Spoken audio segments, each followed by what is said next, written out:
Abyan mga adlaw dara sa imo kag welcome gid sa sining aton palatuntunan ang Ilonggo Daily Light from God's Word Radio Broadcast. Sa aton nga pagpamalandong nanungod sining kabilidhon, kamalahalon sang aton espirituhanon nga pangabuhi kag kabuhi. Akon basahon ang ginsulat ni Pablo sa isa kalamharon nga pastor nga gihinganlan si Tito. Tito Kapitulo 2. Magsugod ako abyan sa pagbasa diri sa bersikulo 12. Kag ang balaan kasulatan nagasiling, training us to renounce ungodliness and worldly passions and to live self-controlled, upright, in godly lives in the present age, waiting for our blessed hope, the appearing of the glory of our great God and Savior, Jesus Christ. So sa sining duha ka bersikulo abyan, aton makita diri kung paano kita maka-appreciate sining bugay sang Dios nga iya ginpahayag kag ginhatag o kung ginpakita sa tanan nga mga tao. Kinahanglan aton tun-an ang bugay sang Dios, ang Dios mismo kag ang iya nga kaluwasan. Ang ikaduha nga mahimo naton amo ining ginatawag nga magkabuhi kita nga balaan kag matarong sa sini nga kalibutan nga ginagamit naton inang abundant, sufficient, and appropriate grace of God. Ining bugay sang Dios madamo sang mahimo. It is saving grace, sanctifying grace, serving grace. God has given us the grace even to speak and to sing and to serve Him with fear or reverence. Amo inaabyan ang mahimo sa sining bugay sang Dios. Ang bugay sang Dios makahatag sa aton sang kusog kag kaisog bisan pa sa pag-antos, suffering grace. Now, may mga butang kita nga pagabiyaan ginamit ang bugay sang Dios. There are things that we should live aton talikdan, palayuan, aton i-renounce ang pagka-hindi Diyos nun. Amo nang ginambal sa bersikulo 12, training us to renounce ungodliness and worldly lusts or passions. I-renounce ang pagka-hindi Diyos nun. Talikdan, biyaan, palayuan ang pagka-hindi Diyos nun. Sa ano nga paagi? Gamiton sa pagbansay, sa paghanas, sa pagtrain. Sa aton kabuhi nga magkabuhi kita, nga nagatalikod sa sining higko, malakuton, hindi matarong, nga mga kahimtangan kag buluhaton. Renunciation of ungodliness. Ikaduha, rejection of worldly lusts. Hindi naton na saligan, subong ginagamit naton nga galamiton sa paghimo sa aton mga desisyon. Sa pagpahayag sa aton behavior, sa paghimo sang aton nga mga handong nga kalibutanon, binastos, mahigko, kag hindi matarong. So there are things by the grace of God that we can live na aton biyaan. There are also things by the grace of God that we can live nga kita pwede makakabuhi. Kag ina nga mga butang amo ini. Para sa aton kaugalingon, makapugong kita sa aton mga mahigko, kalibutanon, hindi Diyos nun nga mga handong. Ang word nga ginagamit amo ini, sobriety, pagkabutanan. Ang butanan nga tao may klaro, matinlo nga una-una. Ang butanan nga tao makakontrol, makapugong sang iya una-una. Ang butanan nga tao may kalmado nga una-una. ang but-anan nga tao may husto, correct nga panghuna-una. So mo ini ang sober person has a clean, clear, calm, and correct mind. Amo ina ang sobriety. Paano ini matabo? Gamiton ang bugay sa Dios. Ikadua, ang bugay sa Dios sunod dire makabulig sa aton nga magkabuhi kita nga upright, matarong. Kag makita ini sa aton mga kasilingan, sa aton mga utod sa panimalay sang Dios, kag bisan pa sa mga tao nga wala pa gani sang kaangtanan dira sa Dios pinaagi sa pagtuo sa kay Kristo Jesus. Ining bugay sang Dios aton maggamit agon nga kita magkabuhi nga but-anan, matarong, kag ikatatlo, Dios nun. Godly. Ang una-una, ginsudlan sa mga pulong sang Dios. Ang mga una-una nga passionate para sa kabubuton sang Dios. Una-una nga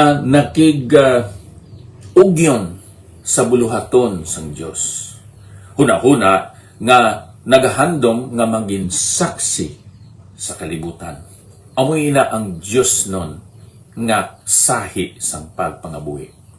How can we do this?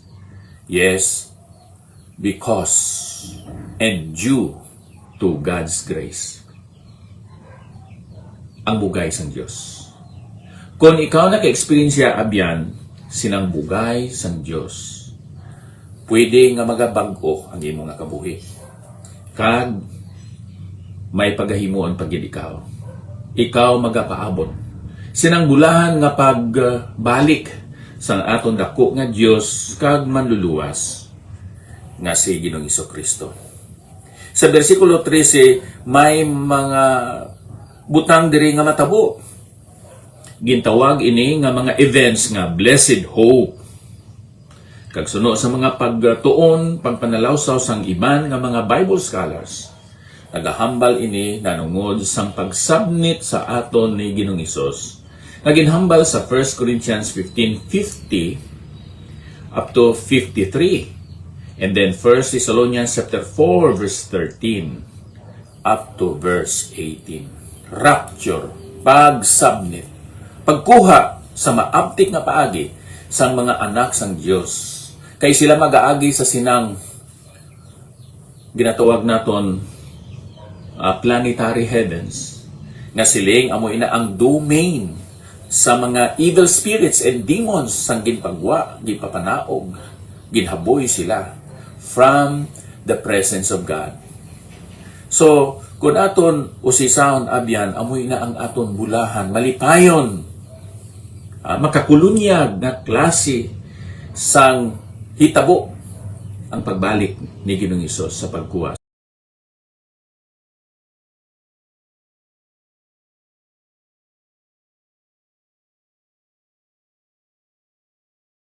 sa aton.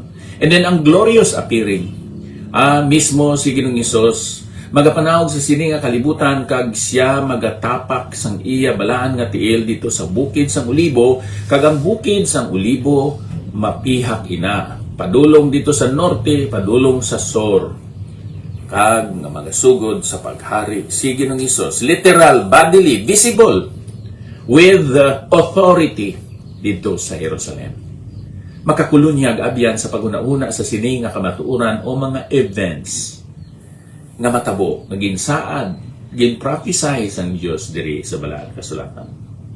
So amoy na ang events, the blessed hope, rapture, and the glorious appearing, ang revelation. And then, ari diri abyan, ang the expected. Sino ang aton gina-expectar? Ang aton ginapaabot? Siyempre, si Ginoong Hesukristo. Siya, great as God, tuman kadako. Tungod sa iyang pagkadako, siya nagalabaw sa kalibutan, sa universo. Siya, ara sa pinakagamay nga cell, ara man siya nagalabaw sa universe. Ginatawag ina nga the eminence of God, nagasulod siya sa pinakagamay nga cell, arang iya presensya.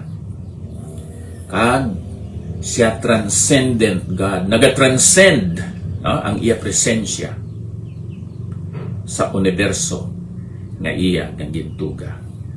So this God is great. This Savior, the Lord Jesus Christ, is so great.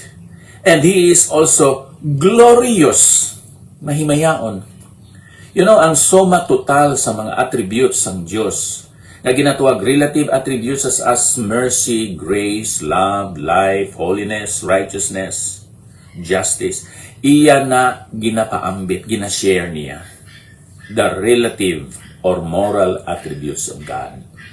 And then ang absolute attributes of God, wala niya na ginapaambit, such as, immutability, omnipresence, omniscience, omnipotence. Hindi niya pwede ma-share sa aton. Kaya nga, kung i-share niya sa aton, mga problema kita. Omnipotent ka, pero wala ka kabalo kung anong matabo. Patay man kagyapon. Pero salamat sa Ginoo nga wala niya gina-share ini, agod nga magsandig, magsalig, kag magsalig kita sa iya. Di ba may excitement ang kabuhi? Tungod kay wala ikaw nakabalo sang tanan nga mga butang. For example, nakabalo ikaw sang magwa nga numero dira sa sweepstakes, ilustrasyon lang ni. Sa sunod nga semana. So mapusta ka. Pero kabalo ka man nga after 1 week, hold upon kag patyon ka. Makatulog ikaw sina. So nagapasalamat kita may excitement ang atong napagpangabuhi sa sining kalibutan kay wala niya gin-share ang iya absolute attributes. Now, ini nga Dios nga great, ini nga Dios nga glorious, ini siya nga Dios dira sa kay Kristo Jesus. Kung tingbo ng absolute attributes kag moral attributes sa iya, matawag nga siya glorious. Ang suma total, in other words, sa sining absolute attributes and relative attributes of God, ara kay Kristo Jesus, therefore Jesus Christ is glorious. Mahimayaon. The glory of God is the sum total of all the attributes of God in Christ Jesus.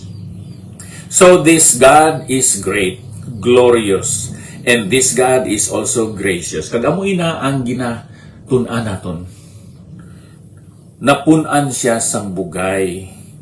Kag iya ini ginahatag, ginapaambit sa aton. That's why we can live sanctified lives. Tungod sa bugay sa Ginoo, kita makaalagad dira sa iya. Kag aton hambalan ini sa sunod nga kahigiran nga kita makatuon sa sining pulong sa aton Ginoo. Kita nagtuon nanungod sang bilidhon nga kabuhi dira kay Kristo Jesus. Ginhatagan kita sang kusog, gahom, kag bulig, agod nga mag-live kita, biyaan naton ang filthy, unrighteous, worldly lusts and passions. Itagaan kita sang bugay sang Dios agod nga magkabuhi kita sinang klase sang pagkabuhi nga makasikway sa siningang mga butang, makaalagad man sa iya. Magkabuhi para sa aton kaugalingon, butanan. Magkabuhi sa tubangan sang iban, matarong. Magkabuhi sa tubangan sang Dios, Dios nun. Imo na biyan makita sa sinang Titus chapter 2 verse 12. Kabay nga magasunod ikaw sa siling aton Facebook Live, abyan. God willing sa sunod na akong Facebook Live, ikaw mangin kaupon na akong. Lord, Father, and Redeemer, thank you for sending your Son, the Lord Jesus Christ, Through Him we saw, we understood the grace that is so abundant. Through Him we understand this grace that has appeared to all men. Through Him we can serve you with joy, with gladness, and with success and prosperity, because your strength, your wisdom, your knowledge, the skill that you have given us is so abundant. Thank you, Lord, sa mga viewers and listeners sa sining istasyonan sang radyo na nag-replay sining amon segment karon. Jesus name, amen. Sa wala pa kita magdalikod o magbiya sa sining aton na istasyonan diri, Pastor Gerardo Cagod, Brother Fred Villena, Lea Yesca, Josephine Lumanog Siblag, Elizabeth Amantoy Himuto, Ruben Timario, nabakon ko boy, and yes, for Bibot Canillo. Okay. Thank you man sa kay Elizabeth Amantoy. Kumuna no, sa aton kabuhi, may mga katapusan, may mga problema, but you know, the grace of God is sufficient to meet all our needs and to be victorious over the trials and temptations in life. May God bless us all. Thank you.